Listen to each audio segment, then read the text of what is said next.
Welcome to the Pen to Publish podcast from the two Alexas. If you're planning to pen and publish or are penning at the moment, then you're definitely in the right place. We talk all about the writing and publishing process, and we know this podcast is helping hundreds of writers all over the globe. I'm Alexa Whitten, author, typesetter, and independent publisher. And I'm Alexa Tewkesbury, author, editor, and proofreader. We have many writing resources for you, including our brand new Pen to Published website, where you can get all the show notes and guest information. We've interviewed some really interesting writers and authors, and there's also our Writers Refinery Facebook group, which is available for you to join. We love getting feedback, so do please leave us a review, and don't forget to hit subscribe so that all the latest episodes pop up in your podcast feed. So let's get started. Hi, and welcome to the last episode in this series all about publishing. And I am so delighted to welcome back the lovely Rachel ROWLANDS, who was with us on episode 8 of our last series. Now, for those of you who haven't necessarily listened to that episode, Rachel ROWLANDS is a freelance editor and fantasy author. She grew up playing video games and liked the Final Fantasy series and devoured any book she could get her hands on. As an editor, she's worked on hundreds of books for publishers and independent authors. And Rachel, I am so glad you are back with us. How are you? I'm good, and it's really nice to be back. I really enjoyed it last time, so I'm looking forward to getting stuck in again. Excellent. And today we're just going to be asking you a whole ton of questions about your self-publishing journey, because I know your book covers on social medias are just amazing. And I need to grab a couple of your book. I need to grab your book actually, because it just really looks like it's a retelling of Rapunzel. Is that correct? It is, yeah. And my cover designer did an amazing job. She's called Asta Riley, so I have to shout out her because she's fantastic. I think we're just going to dive in. Alexa Tewkesbury's here as well. And we have lots of questions. And see where this episode takes us. Yes. So, Alexa, over to you. This has all happened, Rachel, the self-publishing aspect of your work, since we last spoke to you. So can you tell us a bit about it? I know that you've mentioned you've worked with an agent for a few years and you decided just to take the plunge and publish yourself. Yeah, so I talked to my agent about it first because I'd been trying to get a book deal for about 4 years, I think it is now. And you just get to a point where you get tired of waiting, especially when you've been writing for such a long time. So we had a conversation and I said maybe for like a year or two I might try out self-publishing and see how it goes. And she was really supportive. So I'm like signed with her and she's like supported me. And yeah, I decided to publish The Darkest Curse, which is a Rapunzel retelling where her hair is cursed by dark magic. So that's why she's trapped in a tower.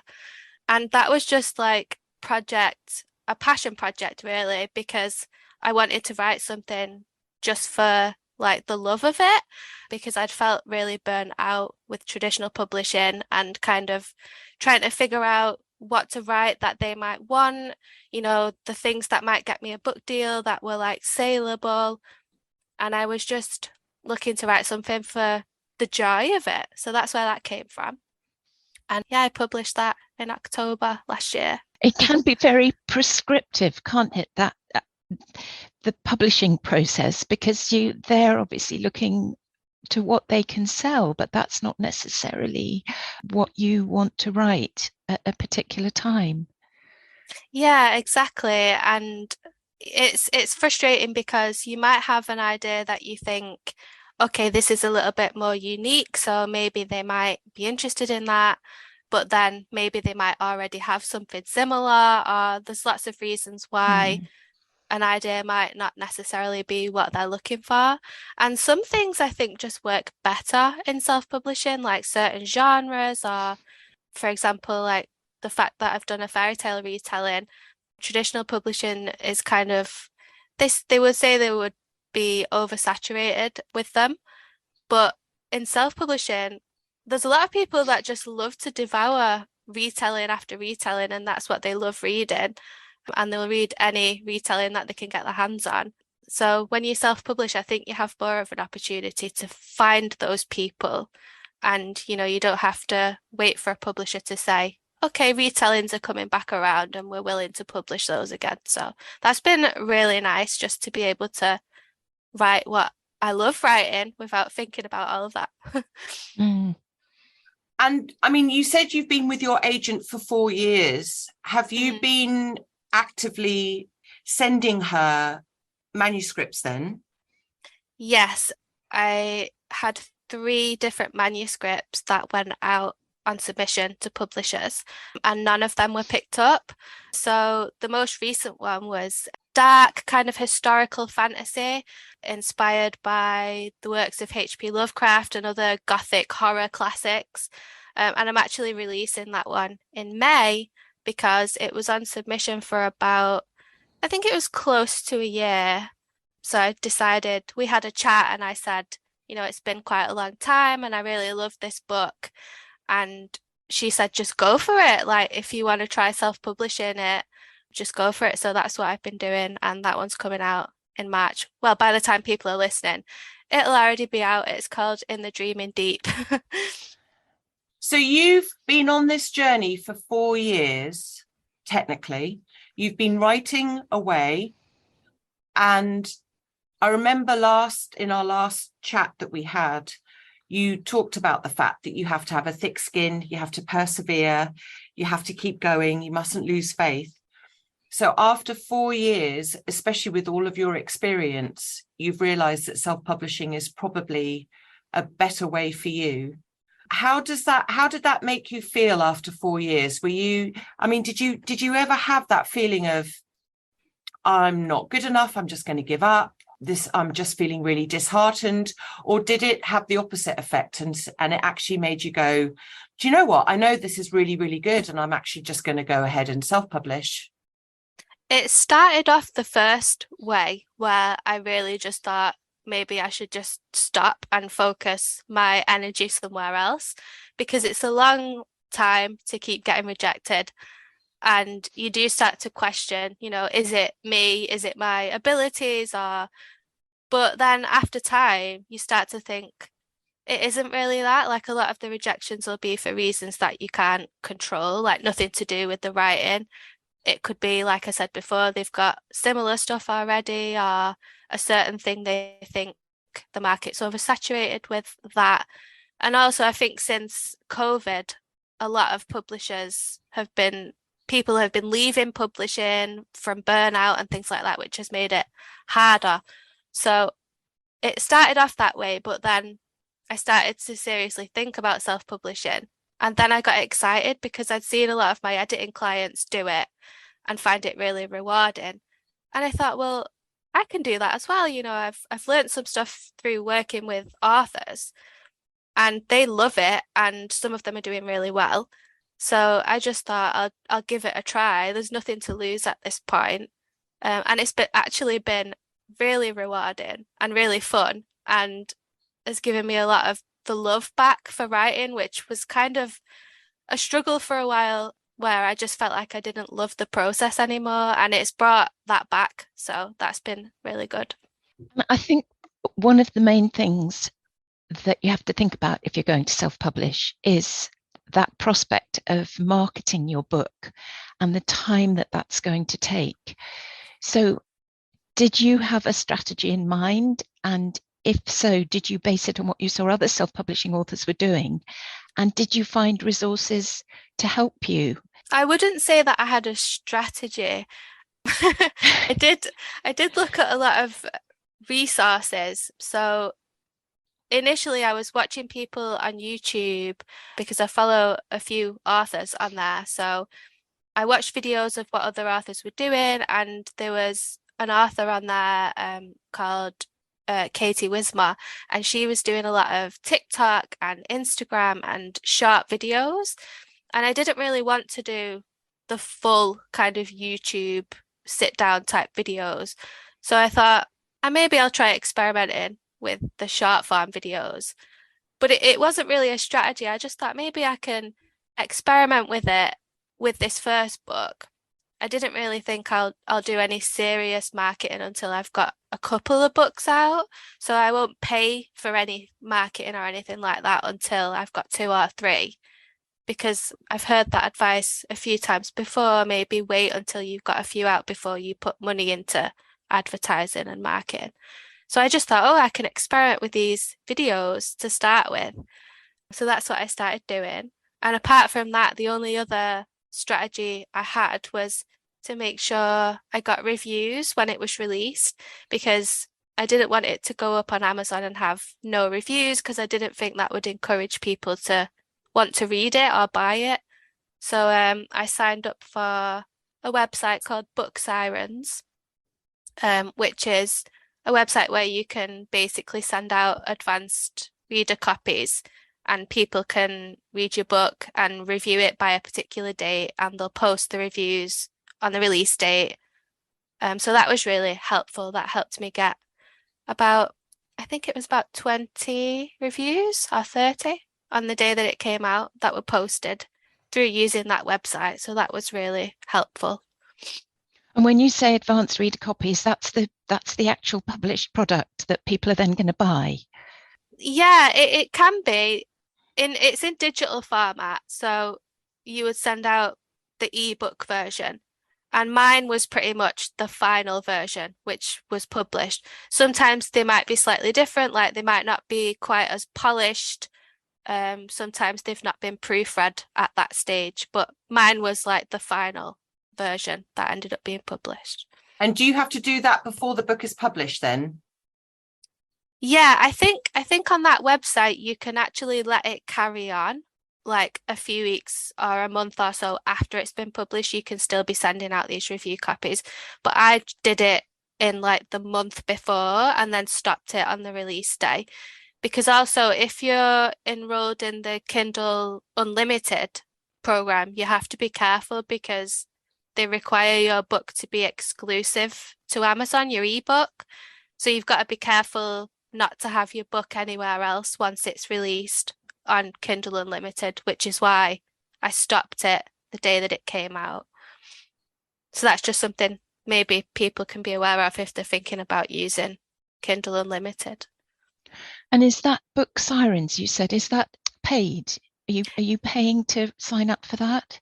It is, yeah, but in Amazon's terms of service, you're not allowed to pay for reviews, but it's not the same, because you're not actually paying the reviewer, if you see what I mean. You're paying the site a service charge, and then the site will organize everything. Kind of like that's quite a clever way round it. Yeah, really. it is. Yeah. It's like when people pay for book tours and things on blogs. So you pay the company the service fee and they just arrange everything. Interesting. Okay. I'd be interested to hear more about that. We need to talk about blog tours and this sort of getting reviews as well, because I think that's really would be of real value to people who are first-time authors, especially. So, that's really interesting. Was there did you have a template of your strategy? I know you said you didn't really have a strategy, but did you? I'd imagine you must have had some kind of plan, or you wrote out sort of where you wanted to make sure that what platforms you were going to be using, and like, for instance, getting advanced reviews. You must have had some kind of, did you have a list, or did you just sort of go by the seat of your pants? I think I kind of went by the seat of my pants, but I did jot down some notes and things whenever I came across anything useful, but it was all really rough and just learning as I went along. So another thing that was helpful was a Reddit page, the self-publishing Reddit page. That was really useful. I think that was how I found out about the websites that you could use to get early reviews. So that's a helpful resource as well. But I mostly just discovered these things as I went along. Wow, that's a good one. The Reddit page, I think, definitely. We'll definitely take a look at that for sure. And also, which platforms did you choose and why did you choose them? I started on Instagram, mainly because I already had an Instagram and I was kind of comfortable on there. And I thought I'll start doing Instagram Reels to begin with, just to test things out. I did a few, really enjoyed doing it. And then I was thinking about getting TikTok, but I was really daunted and put it off for ages because I was like, oh, I don't know if I want to show my face and things like that. But I got more comfortable with doing the Instagram. So then I signed up for TikTok, and I've been doing TikTok since I think it was November, so only a couple of months now.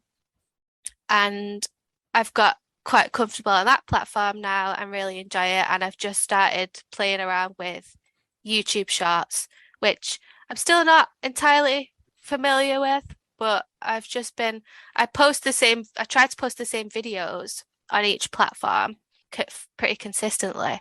So but the YouTube one is pretty new to me. So I'm not sure if I can give advice on YouTube because I'm still new with that. And I noticed this is slight away from the writing subject, but I noticed that you don't mention your work as an editor that much on Instagram, but you keep it largely for your writing work. So do you think it's important to separate the two aspects of your business like that?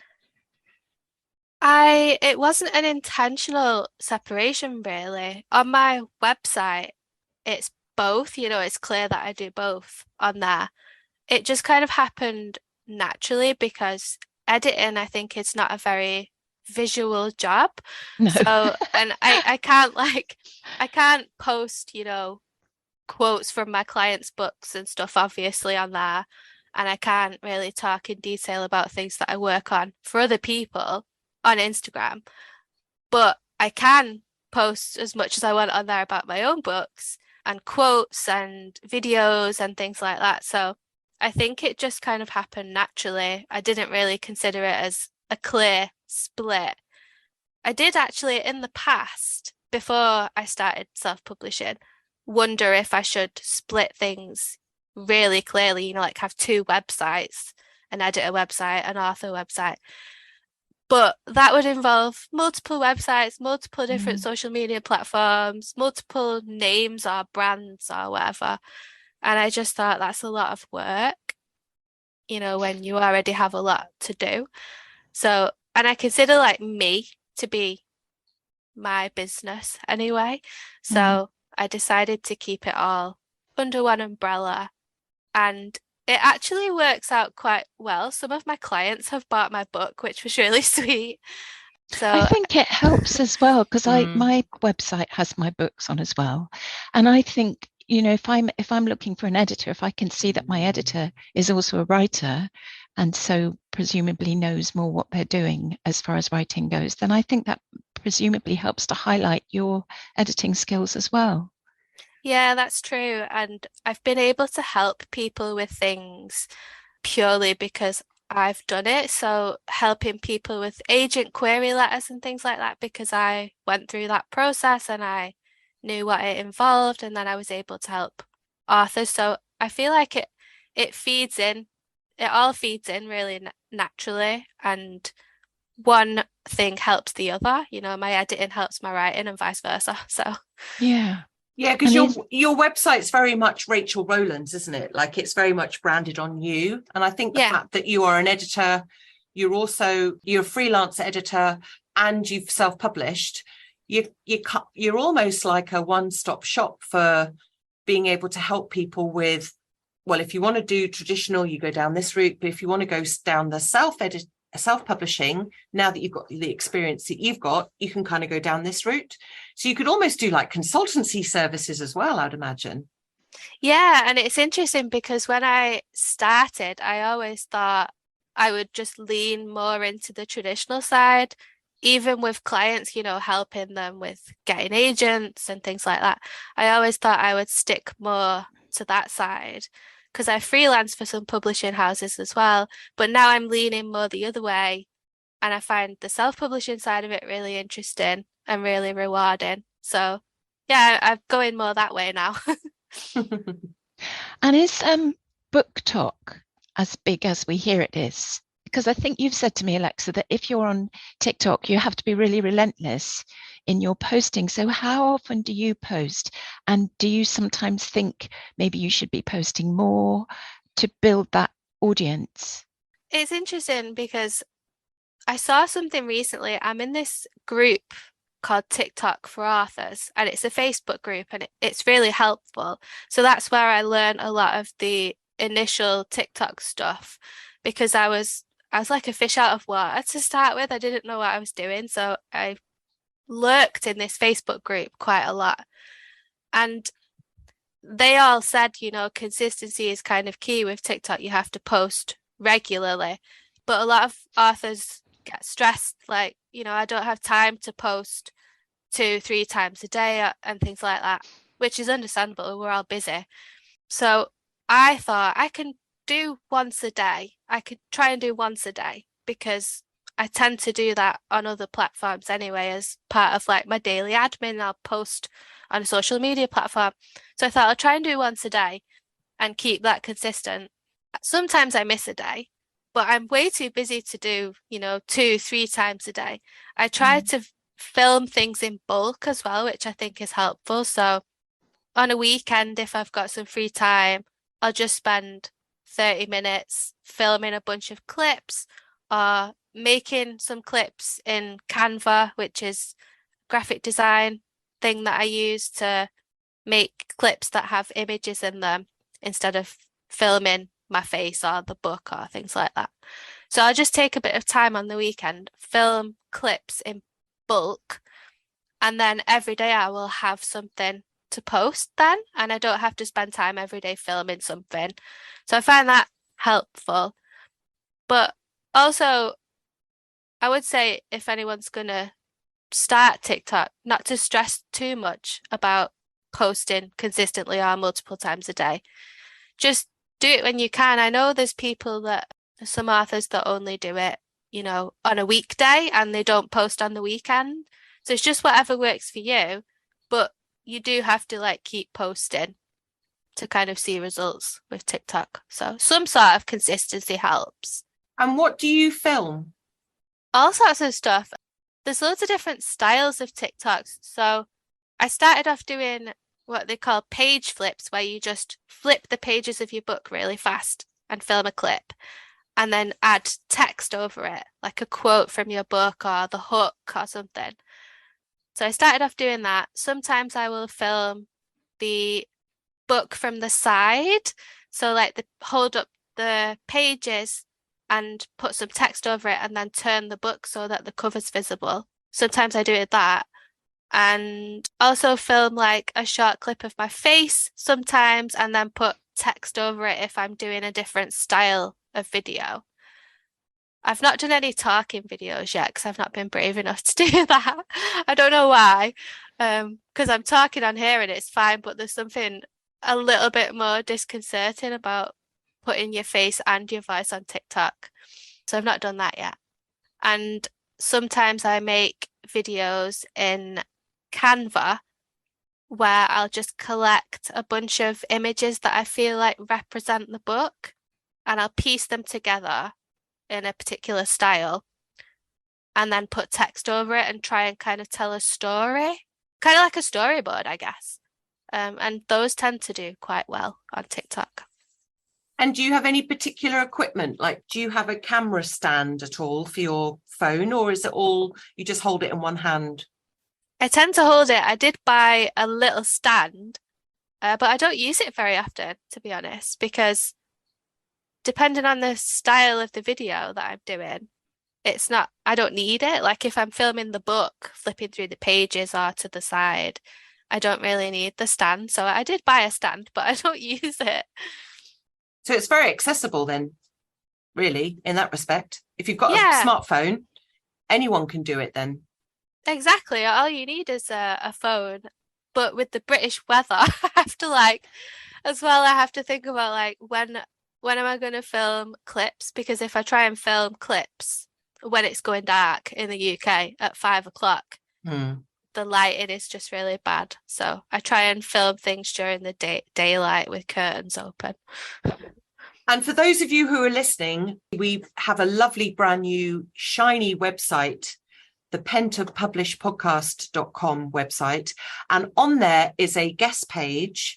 And if you click Rachel Rowlands, on her guest page is all her social media links. So if you want to go and see what we're talking about, you can just go over there, click on her Instagram. We'll get your TikTok details, because I don't believe at the moment we've got those, and your YouTube channel as well, so that people can go and then actually see what you're talking about, because I think that'd be really, really useful for people. Do you use the hashtag BookTok then, or is that how it works with TikTok? Do you follow a hashtag, or do you, like, how does the BookTok thing work? Well, the hashtags are interesting because when I first started it, I didn't know which hashtags I should be using.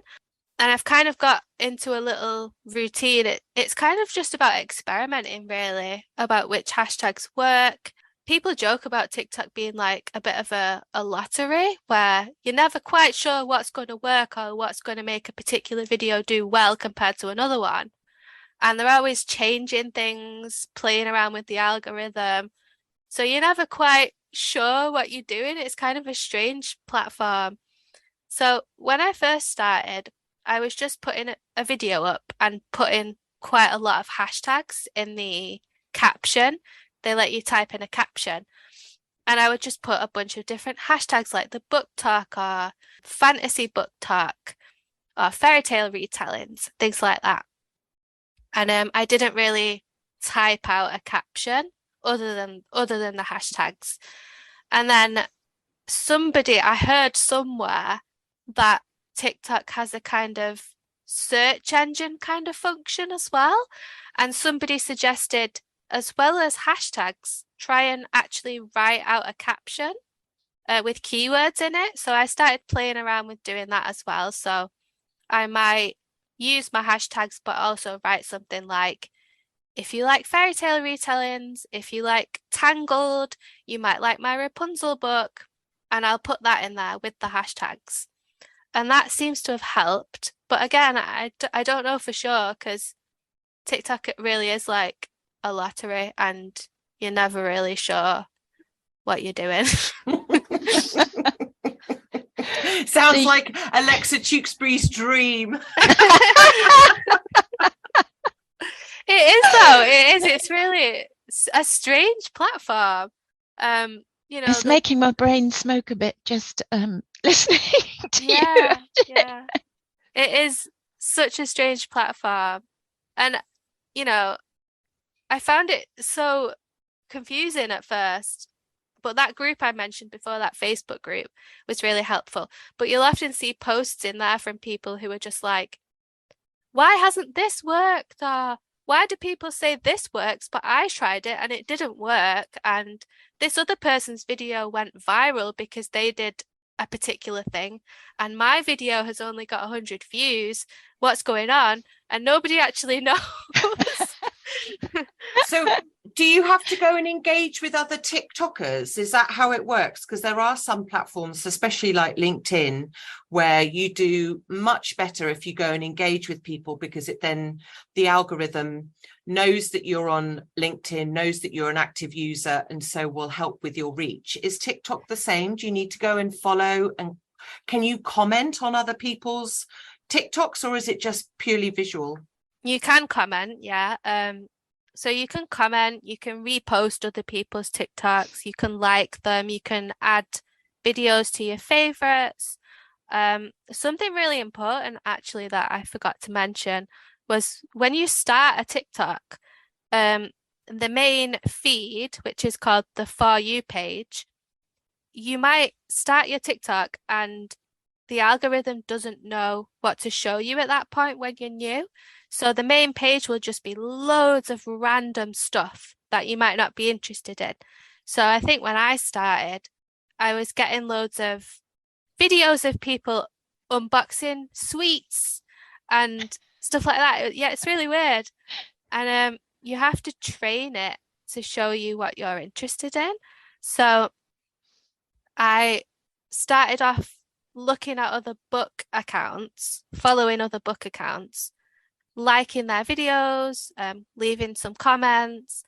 And also, when you're scrolling through the main feed, if a video comes up and it's not book related and it's not what you're interested in, like the sweets videos I just mentioned, if you hold your finger down on the screen, a little box will come up and there'll be an option that says not interested. So if you press not interested on every video that isn't book related and you like and comment on book videos, it will learn to show you your kind of content. And you can go even further with it as well. I've slowly started doing this. I've got it to where it's only showing me book content. But I'll go further now. So if it shows me a crime novel and that's not what I'm writing, I'll say not interested because it's not fantasy. So I'm training it to be even more specific. And I think it helps. You have to teach it to show you what you're interested in. And then it knows what your account is about as well and who to show it to. Right. That was going to be my next question. I guess by doing this, it'll then realize when you post, you're wanting to be in that same category for other people. Yeah. I'm assuming. Yeah, I believe so. Yeah, I believe that's how it works. Interesting. You've created some fabulous short videos to publicize your book, and I just want to know how you've done it. You mentioning Canva. I use Canva in a really basic way. I don't know if you have the paid for Canva. I just use the free one. But I honestly, I didn't even know you could do videos through Canva. That's how ignorant I am. But where are you finding the fantasy type clips that you use? And are there any other tools that you'd recommend for authors who want to create their own videos like this? Because I would love to create the kind of things that you're creating, but I've no idea where to go or where to start. So I do use the paid version of Canva, but the free one's just as good. I started off using the free version, but now I have the pro version. So that's basically all I use to find the fantasy type images. The pro version has better choices. Yeah, the search. So down the side, there's like, you can search photos, but there's also, you can search video clips and things. Okay. So I'll use that to find the images.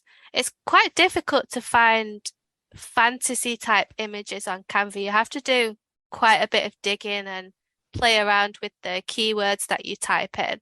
And you can also favorite things on Canva. If you find an image that you like, you can favorite it so it'll save it for you so you can use it again. But you mentioned videos on Canva. You can actually use templates in Canva. So when you go to create something in Canva, it'll pull up a list of options, like what do you want to create? Do you want to create an Instagram post? Are you making a banner? Are you making a logo? You can choose from Canva's options. And they actually have options for TikTok video and Instagram Reel. So you can actually choose those as templates in Canva. And then you can piece together your TikTok video in Canva, download it, and then post it to TikTok afterwards. Gosh, it all sounds so I'm sure when you actually do it, it's all works quite in a straightforward way, but I'm not very technical, am I, Alexa? Well, I need to go and investigate this though, because I say the results that you've got they just look so professional and so thank you. So sharp and really engaging. It is a lot of trial and error. You mentioned, not being technical. I was used to Canva when I started because I would use that for my website and things. But with TikTok, I didn't know what I was doing at all. And when I first started trying to make videos, I was like, I don't know how to add text. I don't know how to make the text come up at different points in the video. And it was really confusing, and there was a lot of duds to start with. I mean, as much as I diss Canva and don't like it, because I have a bit of a thing about Canva, I have to say, actually, having used a bit of Canva myself, because I tend to use a lot of InDesign for my design work, Canva actually does make it very easy to animate things. And I think, Alexa, until you actually get into the whole animating side of it, you can have your text slide in and slide out, like it kind of does that for you. So I think you can definitely get some really professional little clippy videos made in Canva. But obviously, if you've got the pro version, you're going to be offered a lot more tools than if you've just got the free version. Yeah, definitely. The selection of images that you have to choose from is much broader on the paid version. But there's other options as well. There's websites where you can download stock photos, like there's one called Pixabay, which I've heard of, and I'm sure there's others as well. Yeah, I've got an account with freepic.com, and that's excellent. I've upgraded to the paid version because you get a lot more photos from that. And because, I mean, places like iStock and Getty Images, you're paying per image and they can be really expensive. Whereas if you can get something like FreePic or Pixabay or Upsplash, I think, is it called? Oh, that's another Unsplash. one. Unsplash, yeah. Gives you a range of images. But I know Canva has updated their terms. So I'm just going to put that out here. Canva has updated their terms with what images you can use as well and what copyright is associated with that. So before you go and open up an account with Canva and start using all of their pictures, do just double check what you're able to use those pictures for. I think, Rachel, for what you're doing, it's fine. But I think what Canva's really clamped down on is people using an image and then selling products using those images, which I don't think you're allowed to do. So just as a word of warning, if you're using Canva, please do go and check their terms and conditions on when you're using their images, just to make sure you're within their terms. Yeah, that's a really good point. I think there's differences as well between the free version and the pro version. I think the terms and conditions are slightly different for each. So yeah, that's a really good point. Yeah. There is a platform I have used called Lumen 5. I don't know if you've come across that one. And I created, I just basically, for one of my books, I just took pictures of a series of the illustrations. And that, again, that slots the text that I put over the top in time, and you pick the music for it. And then you've got something to put out on social media. So I assume that's the same kind of thing then, but it's just a platform of itself. And again, if you get the paid version, you don't get their little advert at the end. But I did it with the free version, so at the end it pops up with, this was made on Lumen 5 and you can share it and stuff. So yeah, but that was really easy to use. So perhaps I'll investigate Canva. Now, the last thing I wanted to ask you was, I would find it really hard to cram any more into my day other than getting through my work and sometimes recording a podcast episode. But even marketing my business properly is something I find hard to carve out time for. Now, looking at what you've created since you've self-published your book, and I know you're gearing up to self-publish, well, 2 more as it turns out, I'm just so impressed by this output that you have. And it all looks, as I say, so professional. So do you have any time management advice for someone who's considering self-publishing but feels daunted by the time they're going to have to commit to the marketing?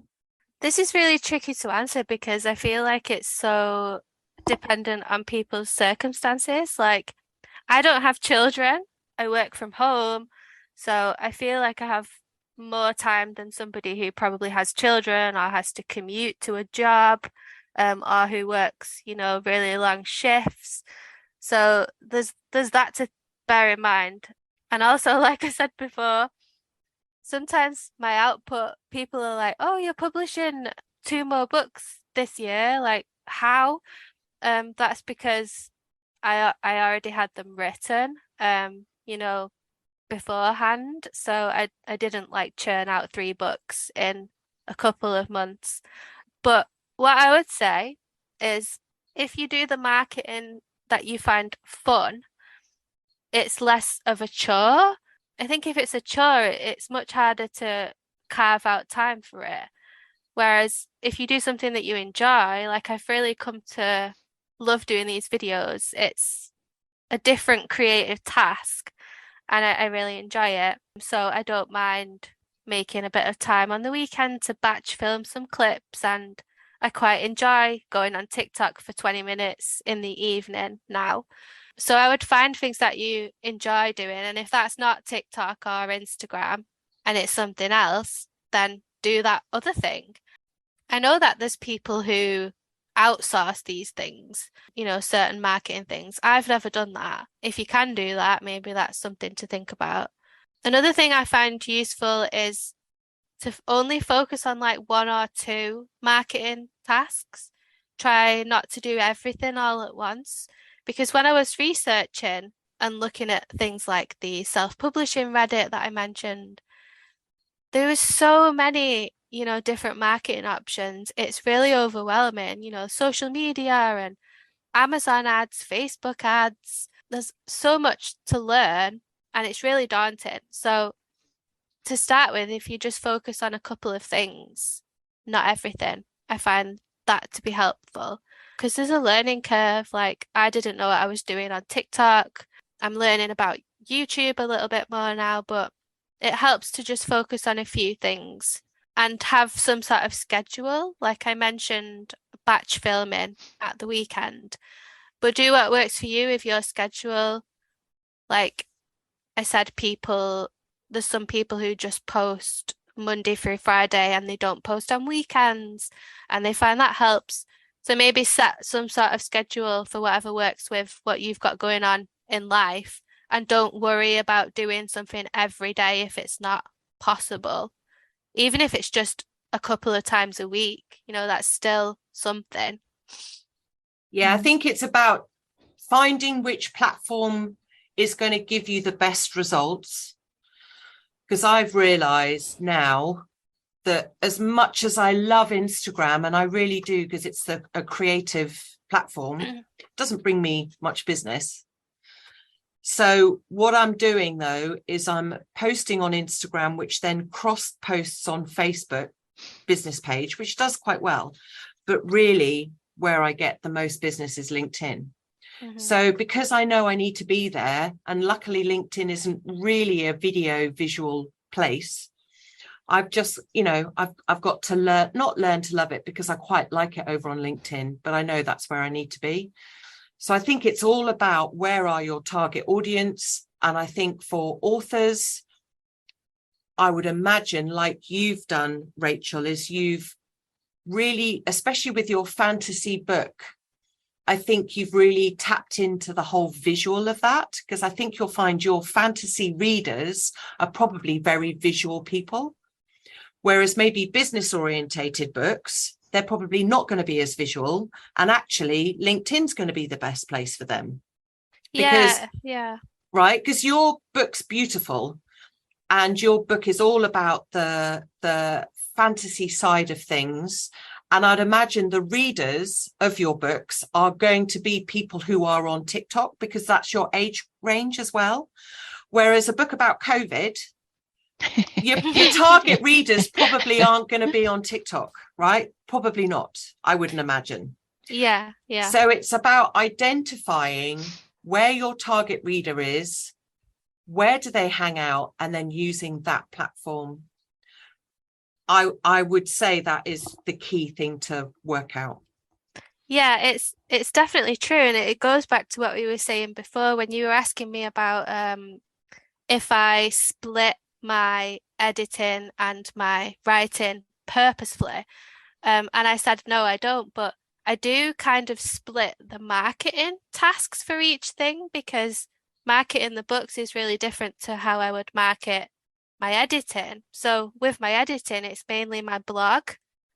People find me on Google search because I blog quite a lot, and people, word of mouth as well, people get to hear about me from people that I work with and other editors. But with the books, it's completely different. So I've also got a bit of a balancing act with that. I've had to scale back my blogging a little bit, because when I started TikTok, I was like, oh, I can't blog twice a month and do TikTok almost every day. So I've cut back my blog to like once a month instead, just to make it a bit more manageable. Yeah, I think it's really important. So Alexa, you need to think about what it is you're marketing. Is it your books you're marketing, or is it your editing you're marketing? And where are the people that want your books? Where do they hang out? And where the people who are needing your editing services, where do they hang out? We've had this conversation before. We have, and I struggle with LinkedIn because people write so much on a post, and I think, well, I don't really have time to read all this, and I know I'm supposed to interact and comment, and then I've got to actually start writing these longish posts to go on LinkedIn, and I think maybe I'm like the person that likes the book with pictures. I do find LinkedIn a bit hard work. Maybe I shouldn't say that on the podcast, but I don't find it easy to engage with. But it probably would be a good idea. Yeah, it's all a question of where your target readers are, right? But then you edit a lot of children's books, so you know the people that are going to be needing your services, where are they? You know, I mean, Twitter for years has been my main platform. That's where I've built up a following of editors and writers, and I think I just like that because it's short, it's to the point, snappy. You can take in a lot of posts in a short space of time. Then do more of what you love, right? Isn't that what you're saying, Rachel? Do what works for you. Exactly. If you're not going to enjoy it and it's a chore, then don't think it would be beneficial to spend time doing something that you really don't like. There is actually quite a lot of children's authors on TikTok, Alexa. Oh, yes. Yeah. Okay. Yeah. Right, Alexa, you got to get yourself into the 21st century, my lovely. I didn't realize how massive of a topic it is really until we talked. So say someone who's listening to this, they've got their printed book, so they've got it, or it's on Amazon. What would you say are your top 3 tips if they're wanting to get onto TikTok or Instagram Reels? Because I'd imagine they're fairly similar, aren't they? I mean, it's a different platform, but would you say they're fairly similar with Instagram Reels and TikTok? They're very similar. I think Instagram was trying to like emulate TikTok when it started the whole Reels thing. Probably start with one to begin with. So I started doing Instagram Reels first because I was already on that platform. Maybe start with one first, and then you can like dip into another because they are similar, and you will learn things. If you start Instagram, you will learn things doing that, which will help you on TikTok because the functionality is the same in terms of, you know, how you select your music and you add your text over the top, you type in your caption and your hashtags. It's the same. So maybe pick one to start with to get comfortable with. And then if you feel like trying one of the others, then do that. But can you cross post? Did you say you can take your Instagram reel and put it on TikTok, or do you have to do a separate post? This is something that you can, but if you're going to do it from TikTok onto Instagram, TikTok puts a watermark on the video, TikTok's own watermark, and I've heard from people that if you post the version that has the watermark on Instagram, Instagram doesn't like it and won't push it to people. Okay. So there's a tool that you can use called SnapTalk, which downloads your TikTok video without the watermark. So if you do it in TikTok first, you can use SnapTalk, download it without the watermark, and then you can go and put it on Instagram. If you're doing it the other way around, Instagram watermarks it as well if you download it back from them, if you know what I mean. But I don't know of a way to remove the watermark once you try and download it off Instagram. Okay. But if you do it the other way, then SnapTalk. In terms of what you're filming, what would you suggest if you're just starting out? If you're not comfortable with showing your face, like I wasn't to start with, then try some page flip videos. That's really simple as well because you don't have to worry about using something like Canva if you don't know how to do it. So try some page flip, just film flipping the page of your book, put some text over the top, a quote that you like or the hook, and then post that.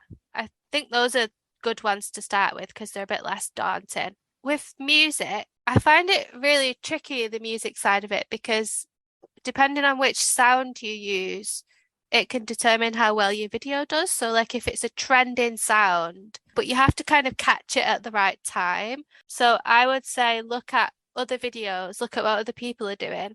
And if you notice there's a sound that a lot of people are using, try using that sound in your video. There are two at the moment that I know are really well. I mean, I've got to shoehorn Daniel Craig in here somehow, obviously. Oh yeah, I've seen that. So the dancing Daniel Craig, which I Yes. mean, I don't know how I feel about that video I love at that all. one. But that piece of music, I think, is really trending. Yeah. Whether or not Sorry. you use Daniel Craig. I mean, I have seen There's a Leonardo DiCaprio as well. Oh, is there? Really? There's a lot of people use that video, but with text over the top saying me going and buying a next lot of books, even though I've got a massive to read pile or whatever. Yeah. So that one I know is really popular. And then there's another one that is just bizarre. And you've probably seen this, Rachel, where the person has a blanket over them. Yes, I've seen that.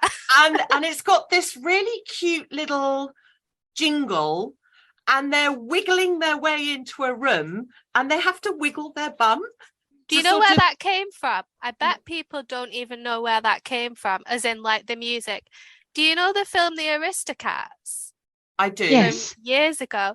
So that music comes from the clip where I think it's the ducks. There's 3 ducks in the film that wear bonnets and they're like strutting along and the music plays and they're strutting along and wiggling their tails. Which is why you're seeing this blanket. So you never see the person. They're always walking away from you and they've got a blanket over their head and they're walking along and they wiggle their bum in time to the music. And it has some kind of caption that says, me going to tell an author that their book needs another edit or something, like something funny. So I'd imagine that's on trend as well, that piece of music. The action is part of the trend, you know, being wrapped in the blanket. Yes. So there's some trends that I will just like stay away from because I don't want to be wiggling in a blanket. Yes. They're all the same. They're all the same of a blanket. Like it's obviously them in a blanket, but the captions are obviously different. And obviously the funnier the captions, the better they are. I stay away from those. And the dancing ones, I will not be wiggling in blankets or dancing. Oh, thank you. No. So I didn't realize though that if you're using a trending piece of music, that will help with your reach. That's really interesting. That's quite good to know as well. Okay. It doesn't always work. I think you have to catch it at the right time. You know, if you catch it too late and it's already oversaturated, it's all about timing and luck, really. That's why I said it's kind of like a lottery sometimes. Oh, one thing I would say is try and use a really good hook pretty immediately in the video as well, because you don't have a lot of time to capture people's attention before they just scroll onto the next video. So try and use something that will grab them straight away. So if you're doing things like the page flips that I mentioned, try and make it a really juicy quote, something that'll really get people's attention. Can you give us an example of one that's worked for you, that's done really well? So there was one where I think it was something like, imagine if Rapunzel's hair was cursed by dark magic. And that was what was on the screen straight away. I think that one got like 6,000 views. Wow. And I had another one on Instagram that still does really well. And I followed a trend where you would have a clip playing on your laptop and you would film the laptop with the clip playing. And then you would close the laptop, but make it so that the transition, then you're closing your book instead of the laptop. So it transitions and then you hold up the book. So whatever clip you're playing would relate to whatever your book is about or the scene. And the text that I used on that one, I think was similar. So imagine if Rapunzel had cursed hair, but she was falling in love and it was dangerous. And that one on Instagram did really well. Interesting. I'm going to go over and furiously stalk you now on Instagram. I'm not on TikTok. I probably won't get myself on there because I don't have the bandwidth. I do actually see a lot of your Instagram stuff because I have to say, confession here, I can get sucked into Instagram reels really, really easily. Yeah. Like you can be watching reels and suddenly an hour's gone and you're like, where has the time gone? But like you said, Instagram reels are very clever because they learn what you hover on.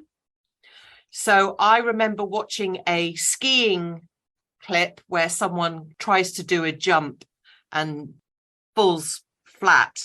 And then because I'd watched that video completely, all I was then seeing in my feed were then skiing videos. Yeah. So you know what mine is full of? Dogs. Mine's full of cats. Yeah. So they, again, Instagram kind of knows what you watch. That's why if you can get someone to watch the whole video, as the user, if someone's watching your whole video, then they're going to see probably more videos of yours as well. And that's another important part of it is it's probably the same on Instagram, but in TikTok, you can actually look at your analytics. And I think if people hang around and watch the full video, it's more likely to push it to more people because it's like, oh, people are interested in this because they're not scrolling away after 2 seconds. Yeah, exactly. It's kind of a bit like LinkedIn. If you get really good engagement within the first hour, then it's much more likely to then push that post out to more people because obviously it knows it's going to do well. So, yeah. Okay. Rachel, thank you once again for a fabulous interview. I think this is going to really help people who have written their book or are in the final stages of writing their book. And I think your tips about the Facebook group, the Reddit page, and the review website, I think those 3 bits that you've given us are really going to be useful, I think, for a lot of people. So thank you. You need someone who's actually doing it to be able to give you that information. So yeah, fabulous. Thank you. Oh, you're welcome. And we don't really get involved in that kind of stuff. So this is the perfect end episode for this series that we've done, which has been all about publishing your book. And next series we're going to be having, it's basically going to be all author interviews and people in the profession next series. So do tune in for that. In the meantime, I just want to say, Rachel, thank you very much again for joining us. Thanks for having me again. It's been a pleasure. Do let us know all of your updated links. Do listeners go and check out the pen2publishpodcast.com page. Go and click on the guest Rachel Rowlands and you will see all of her stuff is right there. And we will be speaking to you for the next series, if not in between our little petty pods that are coming out as well. With a very cute little pea pod on there. With a very picture. Cute little pea pod.